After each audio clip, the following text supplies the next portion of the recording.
Hi hello నమస్తే welcome back to iDream media. ఈరోజు మనతో ఉన్నారు ఎన్ఐఎస్ఎం అండ్ క్యూపీఎఫ్పి సర్టిఫైడ్ అయిన సాయిరామ్ గారు. ముఖ్యంగా చాలామందికి వాళ్ళ ఫైనాన్షియల్ గోల్స్ మీట్ అయ్యే టైంలో లేదంటే ఫైనాన్షియల్ ప్లానింగ్లో చాలా మిస్టేక్స్ చేస్తూ ఉంటారు. బికాస్ ఒక రైట్ ప్రొఫెషనల్ యొక్క హెల్ప్ లేకపోవడం వల్ల అండ్ మనం ఇన్వెస్ట్మెంట్స్లోను అండ్ ముఖ్యంగా ఫైనాన్షియల్స్లో చేసే మిస్టేక్స్ ఏంటి ఈరోజు ఎపిసోడ్లో తెలుసుకుందాం. Hi sir. హాయ్ విరాట్. చాలామంది క్లయింట్స్ మీరు డీల్ చేస్తుంటారు కదా ఫైనాన్షియల్ సంబంధించిన విషయాలన్నింటిలో కూడా. మీరు ఎక్కువ అబ్జర్వ్ చేసే కామన్ ఫైనాన్షియల్ మిస్టేక్స్ ఏంటో చెప్తారా? చెప్పడానికి చాలా ఉన్నాయి విరాట్.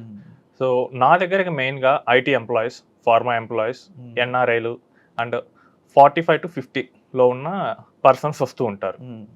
సో వీళ్ళలో ఒక్కో కేటగిరీ ఆఫ్ పర్సన్స్ ఒక్కో టైప్ మిస్టేక్స్ చేస్తూ ఉంటారు. ఐటీలో కూడా 25 to 35 ఏజ్ మధ్యలో ఉన్న వాళ్ళు నా దగ్గరికి ఎక్కువ వస్తుంటారు.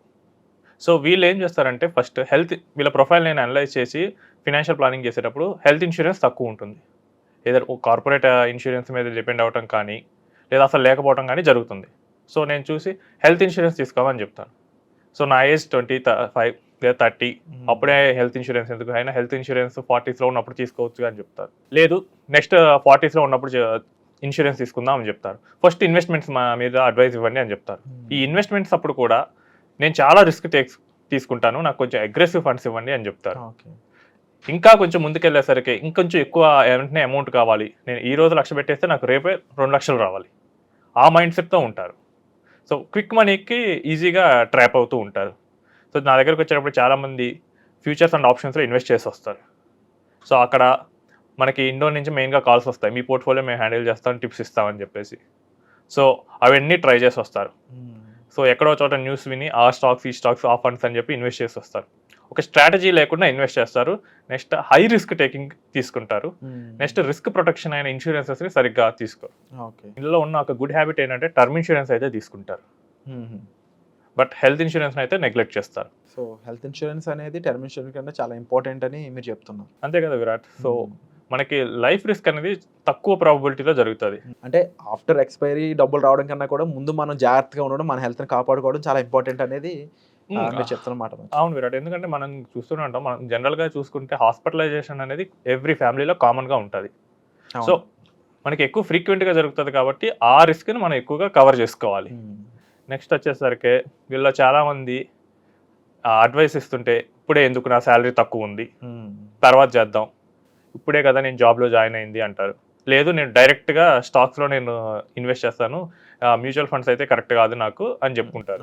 సో వీళ్ళలో ఇంకొంతమంది ఏం చేస్తారంటే వీళ్ళు మూవీకి కానీ రెస్టారెంట్లోకి వెళ్ళి తినడానికి కానీ 2,000 రూపీస్ పర్ మంత్ ఈజీగా ఖర్చు పెడతారు. బట్ 1,000 రూపీస్తో స్టార్ట్ చేయండి అంటే ఇప్పుడు కాదు తర్వాత అంటారు. టు బి ఫ్రాంక్లీ నేను ఒక పోర్ట్ఫోలియో చూశాను విరాట్. సో 30,000 రూపీస్ ఇన్వెస్ట్ చేశారు 2004లో. ఇప్పుడు అది 32 lakhs ఉంది విత్ ఎస్ఐపి. జస్ట్ ఒక 30,000 రూపీస్ ఆ రోజు బ్యాంక్లో వాళ్ళు చెప్పారని చెప్పి ఇన్వెస్ట్ చేశారంట. ఓకే. సో ఆ స్టేట్మెంట్ పట్టుకొచ్చినప్పుడు నేను చూస్తే ఇప్పుడు మైండ్ బ్లోయింగ్గా 32 lakhs ఉంది. సో ఎర్లీగా స్టార్ట్ చేస్తే టైం మనకు ఉంటుంది కాబట్టి మనం ఫ్యూచర్లో మంచి రిటర్న్స్ చూడొచ్చు. ఏ రకమైన ఇన్వెస్ట్మెంట్ అయినా సరే త్వరగా ఎర్లీ ఏజ్లో స్టార్ట్ చేయడం మంచిదంట.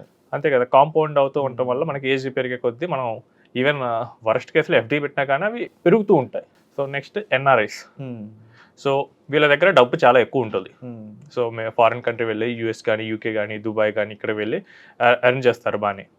సో ఇన్వెస్ట్మెంట్లో వీళ్ళు చాలా కామన్గా చేసే మిస్టేక్స్ 2 చెప్తాను. సో ఫస్ట్ వచ్చేసరికి వాళ్ళకి సంబంధం లేని డొమైన్లో ఇన్వెస్ట్ చేస్తారు. వాళ్ళకి ఆ బిజినెస్లో నాలెడ్జ్ ఉండదు. సో మనకి వీడియోస్ చూస్తూనే ఒక పర్సన్ కాల్ చేశాడు. సో యూఎస్ నుంచి ఆ పర్సన్ వచ్చాడు డల్లాస్లో. సో నేను ఫైనాన్షియల్ ప్లానింగ్ కోసం మొత్తం ఇన్పుట్స్ అన్నీ తీసుకుంటున్నా. ఆ టైంలో నేను లాస్ట్ 2 yearsలో 1 crore లాస్ అయ్యా అని చెప్పాడు. అదేంటి సార్ ఎలా అని చెప్పి నేను అడిగాను. సో మా ఫ్రెండ్స్తో నేను కలిపి వస్తే ఒక బిజినెస్ స్టార్ట్ చేశాను సార్ అన్న. సో ఏం బిజినెస్ అంటే డైరీ ఫామ్ అన్నారు. సో వాళ్ళది కొంచెం పల్లెటూరు సైడ్. సో మిల్క్కి డిమాండ్ ఉంటుంది. మొత్తం మనకి ప్రాఫిట్ వస్తుందని చెప్పేసి మెయింటెనెన్స్ చూసుకోవడానికి ఇండియాలో ఒక ఫ్రెండ్ ఉన్నాడు. సో ఆ ఫ్రెండ్ని నమ్మేసి ఈయన మళ్ళీ ఇంకొక ఎన్ఆర్ఐని కలిసి వాళ్ళ ముగ్గురు కలిపి స్టార్ట్ చేశారు. సో ఇన్వెస్ట్మెంట్ ఏమో ఇద్దరు ఎన్ఆర్ఐలు చేస్తారు, ఇండియాలో మెయింటెనెన్స్ ఏమో వాళ్ళ ఫ్రెండ్ చేస్తారు. సో ఇక్కడ ఏం జరిగిందంటే మొత్తం అంతా రెడీ చేసుకున్నారు. సో ల్యాండ్ సెటప్ మొత్తం రెడీ చేసుకున్నారు. సో డైరీ ఫామ్ కాబట్టి క్యాటిల్ కోసం వాళ్ళు నార్త్ ఇండియా వెళ్ళారు. అక్కడికి వెళ్ళిన తర్వాత వీళ్ళకి ఎక్స్పీరియన్స్ లేకపోవటం వల్ల సరిగ్గా మనకి మంచి క్యాటిల్ని వాళ్ళు సెలెక్ట్ చేసుకోలేదు. అంటే ట్రాన్స్పోర్టేషన్ చేసేటప్పుడు వాళ్ళు చూపించింది ఒకటి, నెక్స్ట్ పంపిందేమో వేరేది పంపించారు. సో అక్కడ ఒక లాస్. నెక్స్ట్ వచ్చేసరికి లేబర్ కావాలి. ఆ లేబర్ వచ్చేసరికి బీహార్ వాళ్ళని పట్టుకొచ్చారు. వాళ్ళేమో 2-3 మంత్స్ ఉన్నారు, తర్వాత అడ్వాన్స్ తీసుకొని పండక్కి వెళ్తామని చెప్పారు. వాళ్ళు వెళ్ళారు, వచ్చేవాళ్ళు కాదు. సో అట్లా చేసి ఇట్లా చేసి ప్రతిసారి వాళ్ళకి ఏదో ఒక అబ్స్టాకిల్ వచ్చేది. సో అలా 2 years గడిచిన తర్వాత ఒకసారి అకౌంట్స్ చూసుకున్నారు. చూస్తే ఒక్కొక్క పార్ట్నర్కి 1 crore లాస్ అయింది. ఓకే. సో స్టార్టింగే హెవీ ఇన్వెస్ట్మెంట్తో వెళ్ళారు. అండ్ ఏంటంటే ఒక ఎక్స్పీరియన్స్ ఉన్న పార్ట్నర్ని వాళ్ళు సెలెక్ట్ చేసుకోలేదు. సో అందరికీ కొత్త ఆ బిజినెస్. సో నేను ఇలా చాలామందిని చూశాను, వాళ్ళకి సంబంధం లేని వాటిలో ఇన్వెస్ట్ చేసి చేతులు కాల్చుకున్న వాళ్ళు. సో ఇది ఒక మిస్టేక్ చేస్తూ ఉంటారు. నెక్స్ట్ వచ్చేసరికి మోస్ట్లీ ఎన్ఆర్ఐస్ ఇంకొకరు ఏం చేస్తారంటే అకౌంట్లో క్యాష్ ఉంటుంది, నెక్స్ట్ వాళ్ళ పేరెంట్స్ కానీ ఫ్రెండ్స్ కానీ ఈ స్థలం చీప్గా వస్తుంది కొనే అని చెప్తారు, కొనేస్తూ ఉంటారు. బట్ ఒక పర్పస్ ఏంటో తెలియదు. నెక్స్ట్ వాళ్ళ పేరెంట్స్ బాగున్నంత వరకు, వాళ్ళకి ఒప్పుకున్నంత వరకు ఈ ల్యాండ్స్ అన్నిటినీ చూసుకుంటారు. బట్ ఏజ్ అయిపోతున్నప్పుడు ఆ ల్యాండ్స్ ఎలా చూసుకోవాలి? సో ఆ డౌట్ ఎన్ఆర్ఐస్కి వస్తుంది. ఫ్రెండ్స్ అండ్ వెల్ విషర్స్ సలహా తీసుకొని ఇన్వెస్ట్ చేసేస్తారు. సో అది మనకి ఫ్యూచర్లో ఏ విధంగా ఉపయోగపడుతుంది ఏంటి అనేది ఏమీ తెలియదు. జస్ట్ నా ఫ్రెండ్ చెప్పాడు లేదా మా పేరెంట్స్ చెప్పారు, అక్కడ ఒక ల్యాండ్ ఖాళీగా ఉంది లేదా చీప్గా వస్తుంది కొనేద్దాం అంటారు. ఇందులో కూడా ఎందుకు రియల్ ఎస్టేట్ ఎక్కువ కొంటారంటే ఈ వెళ్ళిన వాళ్ళు కూడా చాలామంది మిడిల్ క్లాస్ వాళ్ళు. సో వాళ్ళ చిన్నప్పుడు అంత ల్యాండ్ వాళ్ళకి లేదు. సో అందుకని చెప్పి ల్యాండ్ ఎక్కువ ఎక్వైర్ చేద్దామని చెప్పి ఎమోషనల్గా డెసిషన్ తీసుకుంటారు. ఇంకొన్ని కేసెస్లో ఏమవుతుందంటే టైటిల్ సరిగ్గా ఉండదు, లీగాలిటీ ఇష్యూస్ వస్తుంది, ఎవరి పేరు మీద ఉంటుంది. క్లయింట్కి వచ్చినప్పుడు ఇలానే జరిగింది. సో ఒక ఓపెన్ ప్లాట్ కొన్నాడు, టైటిల్ ఇష్యూ ఉంది, అది 5 years తర్వాత వాళ్ళు డిస్ప్యూట్ రైజ్ చేశారు. సో ఇప్పుడు ఇండియా వచ్చి దాని అంతా సెటిల్ చేసుకుంటున్నారు. సో అప్పుడు అమ్మిన బ్రోకర్ ఏమో అవైలబుల్ లేడు. సో ఇవన్నీ ఒక మెంటల్ ప్రెషర్ వాళ్ళని పెంచుతాయి. సో మనం ఇన్వెస్ట్ చేసేటప్పుడు ఎందుకు చేస్తున్నాను, అది నాకు ఫ్యూచర్లో ఎలా యూజ్ అవుతుంది? సో వీళ్ళే యుఎస్ ఆర్ యూకే వెళ్ళి అక్కడ జాబ్ చేస్తున్నారు. సో వీళ్ళ పిల్లలు కూడా అక్కడే ఉండొచ్చో లేకపోతే ఇంకెక్కడికి వెళ్తారో తెలియదు. అలాంటప్పుడు ఇండియాలో ఇన్వెస్ట్ చేస్తారు ల్యాండ్లో. దాన్ని ఏమైనా తీసుకెళ్దామంటే తీసుకెళ్ళడానికి ఈజీగా ఏముండదు. సో టైటిల్ సరిగ్గా లేని ల్యాండ్స్, అసలు వాళ్ళకి ఫ్యూచర్లో యూజ్ లేని ల్యాండ్స్, ఇలాంటి వాటిలో ఎక్కువగా ఈ ఎన్ఆర్ఐస్ ఇరుక్కుంటూ ఉంటారు. అంటే సాయిరామ్ గారు, మీరు ఇప్పుడు చెప్తున్నారు ఎన్ఆర్ఐస్ అనే వాళ్ళు ఇక్కడ ఫిజికల్గా ఉన్న ప్రాపర్టీస్ మీద, అసెట్స్ మీద ఇన్వెస్ట్ చేసినప్పుడు వాళ్ళు దగ్గర నుంచి చూసుకోలేరు, వాళ్ళ పేరెంట్స్ కూడా పూర్తి అవగాహన ఉండదు. ఇలాంటి వాళ్ళకి ఆల్టర్నేటివ్ ఇన్వెస్ట్మెంట్ ఐడియాస్ ఏమైనా ఉన్నాయి మీ దగ్గర? సో విరాట్, అసలు ఫస్ట్ చెప్తాను, ఎన్ఆర్ఐస్ అసలు ఇండియాలో ల్యాండ్ కొనకూడదు. ఫెమా యాక్ట్ ప్రకారం అసలు వాళ్ళు కొనడానికి ఎలిజిబిలిటీ కాదు. సో వాళ్ళు ల్యాండ్ కొనాలంటే, లీగల్గా కొనాలంటే ఒక ట్రస్ట్ ఇండియాలో ఏర్పాటు చేసి ఆ ట్రస్ట్ ద్వారా కొనాలి. ఓకే. సో ట్రస్ట్ మెయింటెనెన్స్ ఇదంతా చేయాలి. మెటీరియల్స్ ఓనర్ అన్న ఉండాలంటారు దానికి. ఇండియాలో ల్యాండ్ని కేవలం ఇండియన్లో ఉండే రిజిస్టర్డ్ ఎంటిటీస్ కానీ పర్సన్స్ కానీ కొనొచ్చు. ఓకే. సో ఎన్ఆర్ఐస్కి ముందే ఆపర్చునిటీస్ ఏముంటాయంటే, మనకి ఈక్విటీ మార్కెట్స్లో ఇన్వెస్ట్ చేయొచ్చు.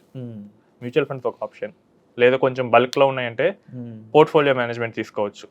ఒక 50 lakhs అట్లీస్ట్ ఉంటే కనుక పోర్ట్ఫోలియో తీసుకోవచ్చు. నెక్స్ట్ ఇంకొంచెం ఎక్కువ హయ్యర్ మేనేజ్మెంట్లో ఉన్న వాళ్ళు కానీ ఎక్కువ క్యాపిటల్ స్టార్ట్అప్ ఇన్వెస్ట్మెంట్ చేయొచ్చు, ఏంజల్ ఫండ్స్లో చేయొచ్చు, లేదా ఆల్టర్నేట్ ఫండ్స్లో చేయొచ్చు. సో ఇది కూడా కాదు అంటే కనుక బాండ్స్లో చేయొచ్చు.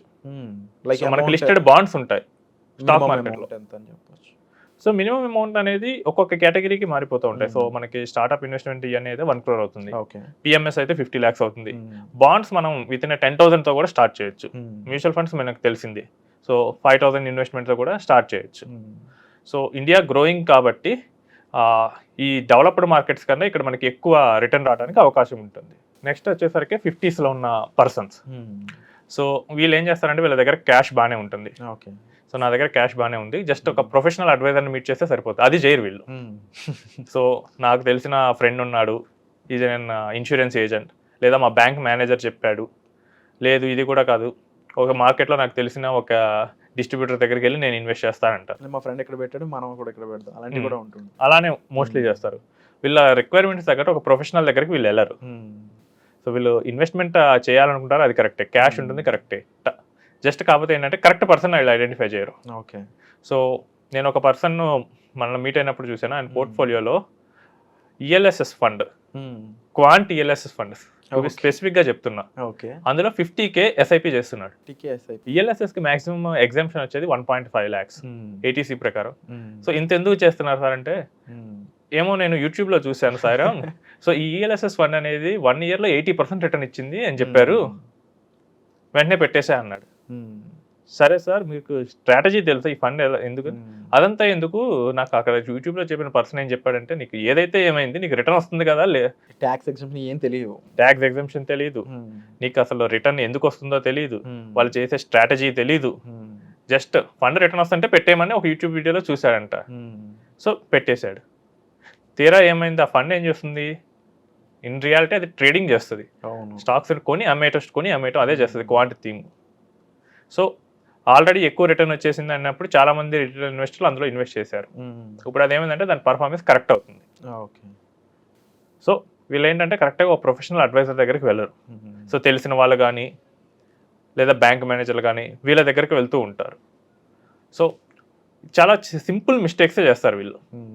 సో రియల్ ఎస్టేట్కి వెళ్ళేటప్పుడు అది ఎందుకు, ఎన్ఆర్ఎస్ రియల్ ఎస్టేట్కి వెళ్ళేటప్పుడు అది ఎందుకు యూజ్ అవుతుంది, అది జస్ట్ ఒక థాట్ క్వశ్చన్ వేసుకుంటే సరిపోతుంది. నెక్స్ట్ యూత్ ఐటీ ఎంప్లాయీస్ నా దగ్గరికి వచ్చే వాళ్ళు అసలు మనకి బేసిక్ ప్రిన్సిపల్స్ ఏంటి, ఇన్సూరెన్స్, ఎర్లీ ఇన్వెస్ట్మెంట్స్ ఇదే మిస్ అవుతారు.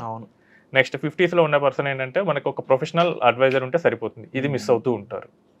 సో ఇవన్నీ చిన్న చిన్న మిస్టేక్సే కానీ మనకి లాంగ్ టర్మ్లో చాలా పెద్ద ఇంపాక్ట్ ఇస్తుంది. అవును. సో తప్పకుండా ఇలాంటి మిస్టేక్స్ ఎవరైతే చేస్తున్నారో వెంటనే కరెక్ట్ చేసుకోవాల్సిన అవసరం ఉంది. ముఖ్యంగా దీనికి మెయిన్ హెల్ప్ మీకు కావాల్సింది ఏంటంటే మీరు ఇమీడియట్లీ ఒక రైట్ ప్రొఫెషనల్ని మీట్ అవ్వడం.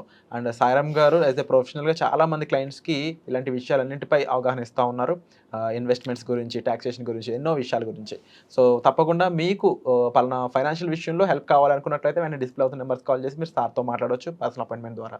Thank you so much sir. Thank you.